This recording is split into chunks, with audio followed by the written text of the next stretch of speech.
ನಮಸ್ಕಾರ ಸ್ನೇಹಿತರ. CM ಬದಲಾವಣೆ ಬಳಿಕ ಅನ್ನಭಾಗ್ಯ ಯೋಜನೆಯಲ್ಲಿ ಕೂಡ ದೊಡ್ಡ ಬದಲಾವಣೆ.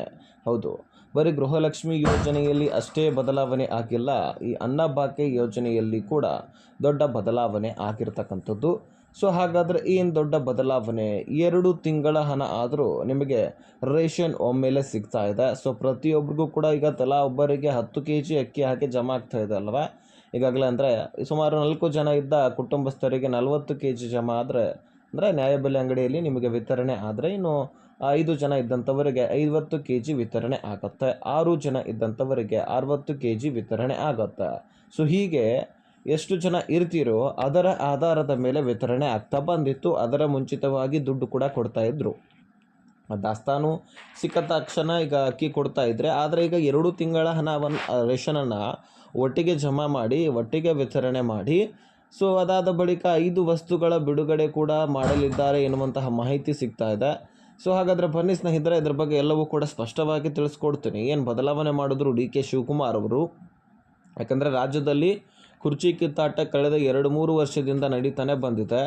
ಸೊ ಬದಲಾವಣೆ ಆಗಬೇಕು, ನಾನು CM ಆಗಬೇಕು ಅಂತ DK ಶಿವಕುಮಾರ್ ಅವರು ಪಣ ತೊಟ್ಟಿದ್ರು. ಈ ಕಡೆ CM ಸಿದ್ದರಾಮಯ್ಯನವರು ನಾನೇ 5 ವರ್ಷದ ಮುಂದಿನ ದಿನಗಳ ಮುಖ್ಯಮಂತ್ರಿ ಅಂತಲೂ ಕೂಡ ಹೇಳಿದರು. ಸೊ ಇದರ ಮೇರೆಗೆ ಮತ್ತೆ DK ಶಿವಕುಮಾರ್ ಅವರಿಗೆ ಹೈಕಮಾಂಡ್ ಜೈ ಅಂದಿದೆ. ಈಗ ಮತ್ತೆ DK ಶಿವಕುಮಾರ್ ಅವರು CM ಕುರ್ಚಿಯನ್ನು ಅಲಂಕರಿಸಿದ್ದಾರೆ ಮೊಟ್ಟ ಮೊದಲ ಬಾರಿಗೆ. ಹಾಗಾದರೆ ಏನು ಬದಲಾವಣೆ ಮಾಡಿದ್ರು ಅನ್ನತಕ್ಕಂಥದ್ದನ್ನು ನೋಡ್ತಾ ಹೋಗೋಣ ಸ್ನೇಹಿತರ. DK ಶಿವಕುಮಾರ್ ಅವರು ಮೊದಲಿನಿಂದನೂ ಕೂಡ ಹೇಳ್ತಾ ಇದ್ರು, ಶಕ್ತಿ ಯೋಜನೆಯಲ್ಲಿ ಕೂಡ ಶಕ್ತಿ ಸ್ಮಾರ್ಟ್ ಕಾರ್ಡ್ ನಾವು ತರ್ತೀವಿ. ಆ ಶಕ್ತಿ ಸ್ಮಾರ್ಟ್ ಕಾರ್ಡ್ ಯಾರ ಹತ್ರ ಇರುತ್ತೆ, ಯಾರು ಮಾಡಿಸ್ಕೊಳ್ತೀರಿ ಅವರಿಗೆ ಮಾತ್ರ ನಾವು ಫ್ರೀಯಾಗಿ ಬಸ್ಸನ್ನು ಕೊಡ್ತೀವಿ ಅಂತ ಹೇಳಿದರು. ಅದರ ಜೊತೆಗೆ ಅನ್ನಭಾಗ್ಯ ಯೋಜನೆಯಲ್ಲಿ ಕೂಡ KH ಮುನಿಯಪ್ಪನವರು ಜೊತೆಗೆ DK ಶಿವಕುಮಾರ್ ಅವರು ಕೂಡ ಹೇಳಿದ್ದಾರೆ, 5 ವಸ್ತುಗಳ ವಿತರಣೆ ಮಾಡ್ತೀವಿ ಅಂತ ಹೇಳಿದ್ದಾರೆ. ಈಗಾಗಲೇ KH ಮುನಿಯಪ್ಪನವರು ಆಹಾರ ಇಲಾಖೆ ಸಚಿವರು ಹೇಳ್ತಾರೆ, ನಾವು ಸರ್ವೆಯನ್ನು ಮಾಡ್ತೀವಿ.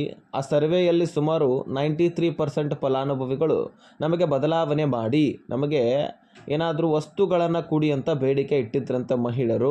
ಅದರ ಮೇರೆಗೆ KH ಮುನಿಯಪ್ಪನವರು ಅಕ್ಕಿಯ ಬದಲಾಗಿ, ಅಂದರೆ 5 kg ಅಕ್ಕಿ ಆಲ್ರೆಡಿ ಕೇಂದ್ರ ಸರ್ಕಾರದಿಂದ ಸಿಗ್ತಾ ಇದೆ, ಅದರಲ್ಲಿ ಏನು ತೊಂದರೆ ಇಲ್ಲ. ಇನ್ನು ರಾಜ್ಯ ಸರ್ಕಾರದಿಂದ 5 kg ಅಕ್ಕಿ ಸಿಗ್ತಾ ಇದೆ, ಟೋಟಲ್ 10 kg ಅಕ್ಕಿ ಬರ್ತಾ ಇತ್ತು. ಇನ್ನು ಉಳಿದಂತಹ 5 kg ಅಕ್ಕಿಯನ್ನು ಬದಲಿಸಿ, ಅಂದರೆ ರಾಜ್ಯ ಸರ್ಕಾರದಿಂದ ಅನ್ನಭಾಗ್ಯ ಯೋಜನೆಯಲ್ಲಿ ಬರ್ತಕ್ಕಂತಹ ಅಕ್ಕಿಯನ್ನು ನಿಲ್ಲಿಸಿ ಅದರ ಬದಲಾಗಿ ವಸ್ತುಗಳ ವಿತರಣೆ ಮಾಡೋದಂತೆ. ವಸ್ತುಗಳು ಅಂದರೆ ಈಗ ಬೇಳೆಕಾಳುಗಳು, ಸಕ್ಕರೆ, ಉಪ್ಪು, ಗಾಣದ ಎಣ್ಣೆ, ಹೀಗೆ ರಾಗಿ, ಇಂತಹ ಒಂದು ಪದಾರ್ಥಗಳನ್ನು ಕಿಟ್ಟ ಮುಖಾಂತರ ಪ್ರತಿಯೊಂದು kg ಆಗಿ, ಅಂದರೆ 1 kg ಪ್ಯಾಕೆಟ್ಗಳು ಸಪ್ರೇಟಾಗಿ ಟೋಟಲಿ ಕೊನೆಯದಾಗಿ ಒಂದು ಪ್ಯಾಕೆಟ್ನಲ್ಲಿ ಸೇರಿಸಿ ಇಂದಿರಾ ಕಿಟ್ ಅಂತ ಹೇಳ್ಬಿಟ್ಟು ಅದನ್ನು ರೆಡಿ ಮಾಡಿ, ತದನಂತರ ನಿಮಗೆ ನ್ಯಾಯಬೆಲೆ ಅಂಗಡಿಯ ಮುಖಾಂತರ ವಿತರಣೆ ಮಾಡುವಂತಹ ಸೌಲಭ್ಯ ಇದು. ಸೊ ಇದನ್ನು ಆಲ್ರೆಡಿ KH ಮುನಿಯಪ್ಪನವರು ಆವಾಗಲೇ ಹೇಳಿದರು. ಆದರೆ ಕೊನೆಯದಾಗಿ ಸಚಿವ ಸಂಪುಟ ಸಭೆ ನಡೆಯುತ್ತೆ, ಆ ಸಭೆಯಲ್ಲಿ ಈ ನಿರ್ಧಾರವನ್ನು ಕೈಗೊಳ್ಳಲಾಗುತ್ತೆ. ಸೊ ಈಗ ಈ ಅನ್ನಭಾಗ್ಯ ಯೋಜನೆಯಲ್ಲಿ ಮತ್ತೆ ಆ ನಿರ್ಧಾರವನ್ನು ಕೈಗೊಳ್ಳಲಾಗ್ತಾ ಇದೆ. ಹೌದು, 2 ತಿಂಗಳ ರೇಷನನ್ನು ನಿಮಗೆ ಉಳಿದಿರ್ತಕ್ಕಂತಹ ದಾಸ್ತಾನುವನ್ನು ಒಟ್ಟಿಗೆ ಕೊಟ್ಟು ಇನ್ನು ಮತ್ತೆ 5 ವಸ್ತುಗಳ ವಿತರಣೆಯನ್ನು ಮಾಡಲಿಕ್ಕೆ ರಾಜ್ಯ ಸರ್ಕಾರ ಒಂದು ಸಾಕ್ಷಿ ಆಗ್ತಾ ಇದೆ. ಉಪ್ಪನ್ನು ರಾಜಸ್ಥಾನದಿಂದ ಟೆಂಡರ್ ಮುಖಾಂತರ ತರಿಸ್ಕೊಳ್ತಾರೆ. ಉಳಿದಂತಹ ಎಲ್ಲ ವಸ್ತುಗಳನ್ನು ಕೂಡ ನಮ್ಮ ರಾಜ್ಯದಲ್ಲಿನೇ ಬೆಳೆಗಳಿಗೆ ಸಾಧ್ಯವಾಗುತ್ತೆ. ಸೊ ಎಲ್ಲ ವಸ್ತುಗಳನ್ನು ನಿಮಗೆ ಯಾವಾಗಿನಿಂದ ವಿತರಣೆ ಮಾಡ್ತಾರೆ, ಈ ಪ್ರಶ್ನೆ ಅಂತೂ ಉಂಟಾಗೇ ಆಗುತ್ತೆ ಅತಿ ಶೀಘ್ರದಲ್ಲಿ ಸ್ನೇಹಿತರೆ. ಇದೇ ಒಂದು ಜುಲೈ ತಿಂಗಳಲ್ಲಿ ವಿತರಣೆ ಮಾಡುವಂತಹ ಸಾಧ್ಯತೆ ಇದೆ.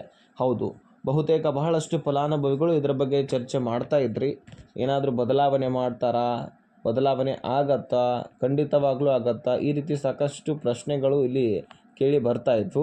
ಖಂಡಿತವಾಗ್ಲೂ ಬದಲಾವಣೆ ಆಗುವಂತಹ ಸಾಧ್ಯತೆ ಇದೆ. ಯಾಕಂದರೆ ಇದು ಬಹುದಿನದ ನಿರೀಕ್ಷೆ. ಇದು ಅನ್ನಭಾಗ್ಯ ಯೋಜನೆಯಲ್ಲಿ ಈ ರೀತಿ ಕಿಟ್ಗಳ ವಿತರಣೆ ಆಗಬೇಕು ಅನ್ನುವಂಥದ್ದು ಬಹಳ ಮಹಿಳೆಯರ ಒಂದು ಆಶಯ ಕೂಡ ಆಗಿತ್ತು ಮತ್ತು ಬಹಳ ದಿನದಿಂದ ಸರ್ಕಾರ ಚೇಂಜ್ ಮಾಡಬೇಕಂತ ಕಾಯ್ತಾ ಇತ್ತು. ಆದರೆ ಅದಕ್ಕೆ ಈಗ ಮುಹೂರ್ತ ಕೂಡಿ ಬಂದಿದೆ. ಸೊ ಎಲ್ಲವೂ ಕೂಡ ಸಿದ್ಧತೆ ನಡೀತಾ ಇದೆ ಮತ್ತು ಇದನ್ನು ರೆಡಿ ಮಾಡಲಿಕ್ಕೆ ಕಾರ್ಮಿಕರ ವ್ಯವಸ್ಥೆ ಕೂಡ ಬೇಕಾಗುತ್ತೆ. ಕಾರ್ಮಿಕರಿಗೆ ಕೆಲಸ ಸಿಕ್ಕಂಗಾಗುತ್ತೆ.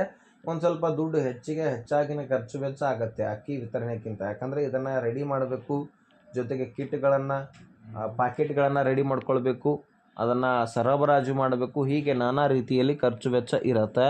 ಸೊ ಎಲ್ಲ ಖರ್ಚು ವೆಚ್ಚಕ್ಕೆ ಸರ್ಕಾರ ದುಡ್ಡು ಹಾಕಲೇಬೇಕಾಗತ್ತೆ ಮತ್ತು ಅನ್ನಭಾಗ್ಯ ಯೋಜನೆಯಲ್ಲಿ ಒಂದು ದೊಡ್ಡ ಘೋಷಣೆ ಅಂತಲೇ ಹೇಳ್ಬೋದು ಇದನ್ನು.